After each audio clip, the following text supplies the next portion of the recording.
Բարև ձեզ, ես Արինան եմ, հաճախում եմ Զորավոր Սուրբ Աստվածածնի եկեղեցու Կիրակնորիա դպրոցը։ Ես այսօր կպատմեմ մի առակ։ Մի մեծահոգիտ թագավոր կար, ով իր ծառային ուղարկում է դեպի հեռավոր արևելք, որպեսզի բերի իր համար մետաքսե թիկնոց, որի դիմաց ասում է պարգևատրի շատ լավ։ Ծառան համաձայնվում է, գնում է դեպի հեռավոր արևելք, թիկնոցը վերցնում է եւ գնում է դեպի թագավորի մոտ։ Թիկնոցն այնքան գեղեցիկ է լինում, որ գցում է իր ուսերին եւ պարծենում, թե իրենն է։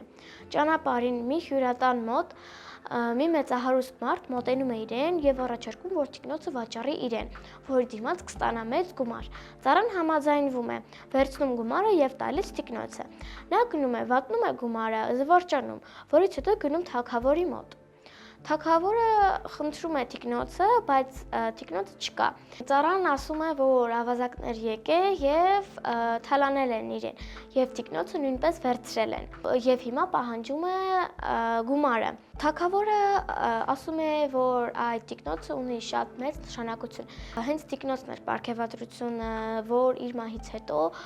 ով գցի իր ուսերին այդ թիկնոցը, կլինի իր ժառանգը։